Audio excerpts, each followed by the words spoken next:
जय श्री श्याम। सोनक जी बोले कि हम चंडिल और विजय कौन थे तथा सिद्ध माता की कृपा से उन्हें कैसे सिद्धि प्राप्त की, यह सब यथारूप से जानना चाहते हैं। उग्र सर्वा सत्य जी ने कहा, ब्राह्मण, इस विषय में मैं श्री व्यास जी के मुख से सुनी हुई कथा कहूँगा। पहले की बात है, पांडवों ने राजा द्रुपद की पुत्री द्रौपदी को पाकर धृतराष्ट्र की आज्ञा से इंद्रप्रस्थ नामक नगर बसाया। वे वहाँ भगवान वासुदेव से सुरक्षित होकर रहते थे। एक समय पांडव अपनी राज्यसभा में बैठकर नाना प्रकार की बातें कर रहे थे। इतने में ही भीम का पुत्र घटोत्कच वहाँ आया।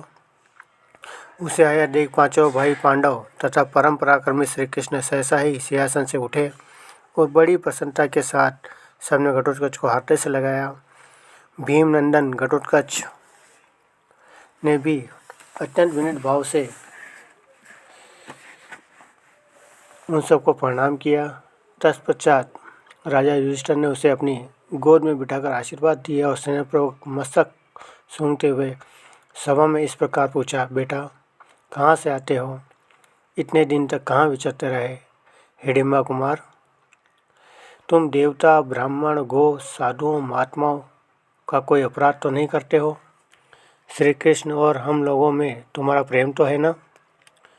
तुम्हारा अत्यंत प्रिय करने वाली तुम्हारी माता हिडिंबा तो खूब प्रसन्न है ना? धर्मराज के इस प्रकार पूछने पर हिडिंबा कुमार ने कहा, महाराज, मेरे मामा के मारे जाने पर मैं उसी राज्य सिंहासन पर बिठाया गया हूँ और दुष्टों का दमन करता हूँ और सर्वत्र विचरता हूँ। मेरी माता हिडिंबा देवी भी कुशल से हैं। वे इस समय दिव्य तपस्या में लगी हुई है। उन्होंने मुझे आज्ञा दी है कि बेटा, तुम सदा अपने पिता पांडवों में भक्ति रखने वाले बनो। माता की यह बात सुनकर मैं भक्ति युक्त चित्त से आपको प्रणाम करने के लिए मेरुगिरी के शिखर से यहाँ आया हूँ। मेरी इच्छा है कि आप लोग मुझे किसी महान कार्य में नियुक्त करें, क्योंकि यही इस जीवन का महान फल है कि पुत्र सदा अपने प्रेत वर्ग की आज्ञा का पालन करे। इससे वह पुण्य लोकों पर विजय पाता है और इस संसार में भी यशस्वी होता है। घटोत्कच के ऐसा कहने पर धर्मराज युधिष्ठिर उससे इस प्रकार बोले, बेटा, तुम ही हमारे भक्त और सहायक हो। हिडिंबा कुमार, निश्चय ही जैसी माता होती है वैसा ही उसका पुत्र भी होता है। तुम्हारी माता हम लोगों के प्रति अविचल भक्ति रखने वाली है। तुम भी ऐसे ही हो। अहो, मेरी प्यारी पतोहू हिडिंबा देवी बड़ा कठिन कार्य कर रही है, जो कि अपने प्यारे पति की सेवा का सुख छोड़कर तपस्या में संलग्न है। इस प्रकार बहुत सी बातें धर्मराज ने भगवान श्री कृष्ण से कहा। पुंडरीकाक्ष, आप तो जानते हो कि घटोत्कच का जन्म भीमसेन से हुआ है। यह उत्पन्न होते ही तरुण हो गया था। श्री कृष्ण ने, मैं चाहता हूँ कि मेरे इस पुत्र को योग्य पत्नी प्राप्त हो। आप सर्वज्ञ हैं, बताइए इसके योग्य पत्नी कौन हो सकती है? धर्मराज के ऐसा कहने पर भगवान श्री कृष्ण ने क्षण भर ध्यान करके उससे कहा, राजन, मैं बतलाता हूँ। घटोत्कच के योग्य एक बड़ी सुंदर स्त्री है जो इस समय प्राग ज्योतिषपुर में निवास करती है। अद्भुत पराक्रम करने वाला जो मोर नामक दैत्य था, उसी की वह पुत्री है। मोर दैत्य बड़ा भयंकर था और पास में दुर्ग में रहता था।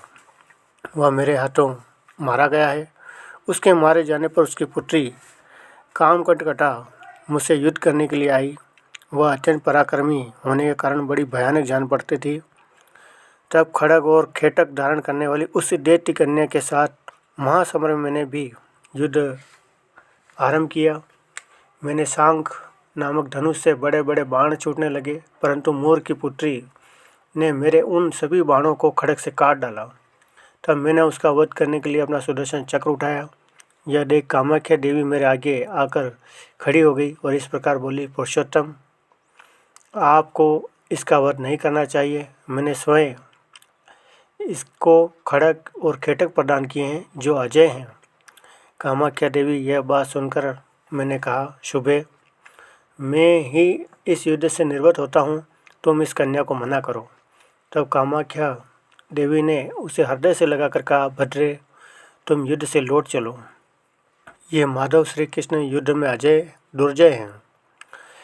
कोई किसी प्रकार भी संग्राम में इन्हें मार नहीं सकता है। संसार में ऐसा कोई वीर न तो हुआ है, न है और न होगा ही, जो युद्ध में इन्हें जीत सके।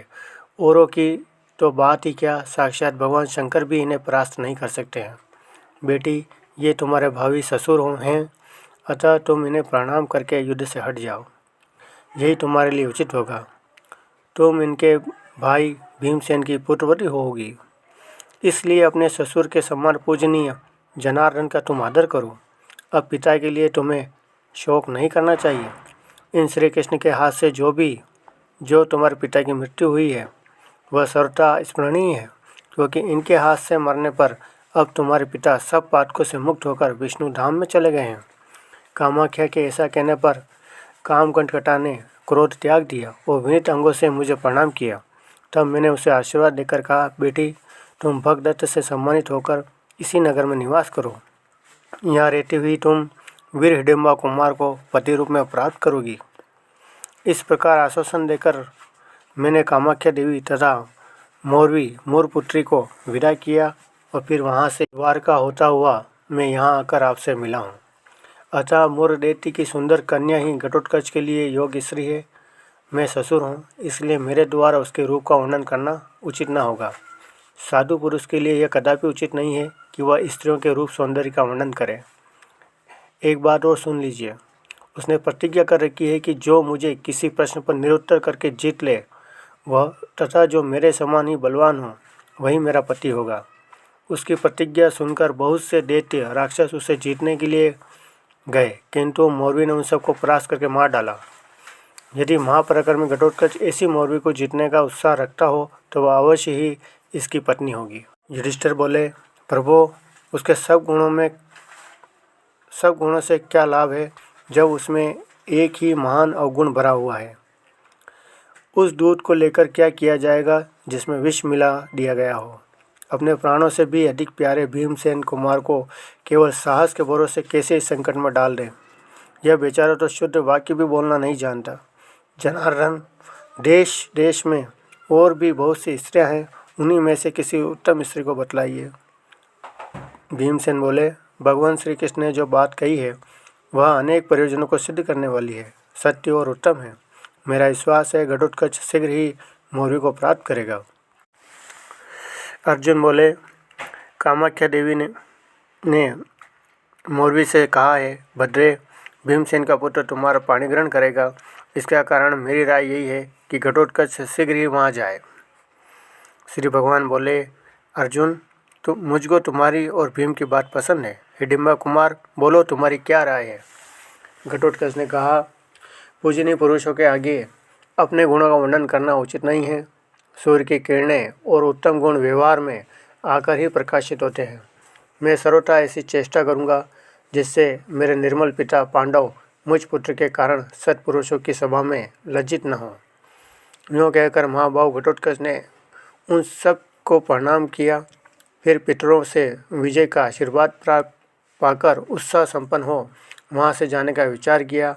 उस समय भगवान जनार्दन ने उसकी प्रशंसा करके कहा, बेटा, कथा कहते समय विजय की प्राप्ति कराने वाले मुझ श्री कृष्ण का स्मरण अवश्य कर लेना, जिससे मैं तुम्हारी दुर्भेद्य बुद्धि को अविलंब बढ़ा दूंगा। ऐसा कहकर श्री कृष्ण ने घटोत्कच को हृदय से लगाया और आशीर्वाद देकर विदाई की। तदंतर हिडिंबा कुमार, महापराक्रमी घटोत्कच, सूर्याक्ष, बालाक्य और महोदर इन 3 सेवकों के साथ आकाश मार्ग से चला। दिन बीतते बीतते प्राग ज्योतिषपुर में जहाँ पहुँचा। वहाँ जाने पर घटोत्कच ने प्राग ज्योतिषपुर से बाहर एक सोने का सुंदर भवन देखा, जो एक विशाल वाटिका में शोभा पा रहा था। उसकी ऊंचाई 1000 मंजिल की थी। मेरु पर्वत के शिखर को भांति सुशोभित होने वाले उस भवन के पास पहुंचकर घटोत्कच ने देखा, दरवाजे पर एक सखी खड़ी है। उसका नाम कर्णप्रावर्णा था। वीर हिडिंब कुमार ने सरस भाषा में उससे पूछा, कल्याणी, मोर की पुत्री कहाँ है? मैं दूर देश से आया हूँ, उसकी कामना करने वाला अतिथि हूँ तथा उन्हें देखना चाहता हूँ। भीमसेन कुमार की यह बात सुनकर निशाचरी लड़खड़ाती हुई दौड़ी और महल की छत पर बैठी हुई मोरवी के पास जाकर इस प्रकार बोली, देवी, कोई सुंदर तरुण काम का अतिथि होकर तुम्हारे द्वार पर खड़ा है। उसके समान सुंदर कांति वाला पुरुष को त्रिलोक में भी नहीं होगा। अतः अब उसके लिए क्या कर्तव्य है, यह आज्ञा दीजिए। काम कटकटा बोली, हरि उन्हें शीघ्र ले आ, क्यों विलम्ब करती है। कदाचित देव की सहायता से उन्हीं के द्वारा मेरी प्रतिज्ञा की पूर्ति हो जाए। मोरवी के ऐसा कहने पर दासी ने घटोत्कच के पास जाकर कहा, कामी पुरुष, उस मृत्यु रूपा नारी के समीप शीघ्र जाओ। उसके ऐसा कहने पर हंसते हुए घटोत्कच वहीं अपना धनुष छोड़कर घर के भीतर प्रवेश किया और विद्युत की भांति प्रकाशित होने वाली उस दैत्य कन्या को देखकर इस प्रकार सोचा, अहो, मेरे पितृ स्वरूप श्री कृष्ण ने मेरे लिए योग्य स्त्री को ही बतलाया है। इस प्रकार विचार करते हुए उसने मोरवी से कहा, ओ वज्र के समान कठोर हृदय वाली निष्ठुर नारी, मैं अतिथि होकर तुम्हारे घर आया हूँ। अतः सत्पुरुषों के लिए जो उचित स्वागत सत्कार है वह अपने हार्दिक भाव के अनुसार करो। हिडिंबा कुमार का वचन सुनकर काम कटकटा उसके रूप से विस्मित हो अपनी निंदा करके इस प्रकार बोली, भद्र पुरुष, तुम व्यर्थ ही यहाँ चले आए हो। जीते जी पुनः सुखपूर्वक लौट जाओ, अथवा यदि मुझे चाहते हो तो शीघ्र कोई कथा कहो। कथा कहकर यदि मुझे संदेह में डाल दोगे तो मैं तुम्हारे वश में हो जाऊंगी। उसके बाद मेरे द्वारा तुम्हारी सेवा होगी। उसके ऐसा कहने पर घटोत्कच ने संपूर्ण चराचर जगत जिनकी कथा है उन भगवान श्री कृष्ण का स्मरण करके कथा प्रारंभ की। मान लो किसी पत्नी के गर्भ से कोई बालक उत्पन्न हुआ है जो युवा होने पर बड़ा अजितेंद्रिय निकला। उस युवक की एक पुत्री हुई तथा उसकी पत्नी मर गई। तब पिता ने ही उस नन्ही सी पुत्री की रक्षा एवं पालन पोषण किया। वह कन्या जब जवान हुई और उसके सब अंग विकसित हो गए तब उसके पिता का मन उसके प्रति कामलोलुप हो उठा। तदनंतर उस पापी ने अपनी ही पुत्री से कहा, प्रिय, तुम मेरे पड़ोसी की लड़की हो। मैंने तुम्हें अपनी पत्नी बनाने के लिए यहाँ लाकर दीर्घ काल तक पालन पोषण किया है। अतः अब मेरा अभिष्ट कार्य सिद्ध करो। उसके ऐसा कहने पर लड़की ने ऐसे ही माना। उसने पति रूप में उसे स्वीकार किया और उसने इसे पत्नी रूप में। तत्पश्चात उस कामी गधे से एक कन्या उत्पन्न हुई। अब बताओ, वह कन्या उसकी क्या लगेगी, पुत्री अथवा दोहित्री? यदि तुम में शक्ति है तो मेरे इस प्रश्न का शीघ्र उत्तर दो। यह प्रश्न सुनकर मोरवी ने अपने हृदय में अनेक प्रकार से विचार किया, किंतु किसी प्रकार उसे इस प्रश्न का निर्णय नहीं सूझा। तब उस प्रश्न से परास्त होकर मोरवी ने अपनी शक्ति का उपयोग किया। वह ज्यों ही झूले से सहसा उठकर हाथ में तलवार लेना चाहती थी, त्यों ही घटोत्कच ने बड़े वेग से पहुंचकर बाएं हाथ से उसके केस पकड़ लिए और धरती पर गिरा दिया। फिर उसके गले पर अपना बायां पैर रखकर दाहिने हाथ में कतरनी ले उसकी नाक काटने लेने का विचार किया। मोरवी ने बहुत हाथ पैर मारे, किंतु अंत में शिथिल होकर उसने मंद स्वर में कहा, नाथ, मैं तुम्हारे प्रश्न से और शक्ति तथा बल से परास्त हो गई हूँ। तुम्हें नमस्कार है, अब मुझे छोड़ दो। मैं तुम्हारी दासी हूँ, जो आज्ञा दो वही करूँगी। घटोत्कच ने कहा, यदि ऐसी बात है तो लो, मैंने तुम्हें छोड़ दिया। घटोत्कच के यूँ कहकर छोड़ देने पर काम कटकटा ने पुनः उसे प्रणाम किया और कहा, महाभाव, मैं जानती हूँ तुम बड़े वीर हो। त्रिलोकी में कहीं भी तुम्हारे पराक्रम की तुलना नहीं है। तुम इस पृथ्वी पर 60 करोड़ राक्षसों के स्वामी हो। ये बातें मुझे कामाख्या देवी ने बतलाई थी, वे सब आज याद आ रही हैं। मैंने अपने सेवकों तथा इस शरीर के साथ ये सारा घर तुम्हारे चरणों में समर्पित कर दिया है। प्राणनाथ, आज्ञा दो, मैं तुम्हारे किस आदेश का पालन करूं? घटोत्कच ने कहा, मोरवी, जिसके पिता और भाई बंधु मौजूद हो उसका विवाह छिपकर हो, यह किसी प्रकार उचित नहीं है। इसलिए अब तुम शीघ्र मुझे इंद्रप्रस्थ ले चलो। यही हमारे कुल की परिपाटी है। इंद्रप्रस्थ में गुरुजनों की आज्ञा लेकर मैं तुमसे विवाह करूँगा। तदनंतर मोरवी अनेक प्रकार की सामग्री साथ ले घटोत्कच को अपनी पीठ पर बैठाकर इंद्रप्रस्थ में ले आई।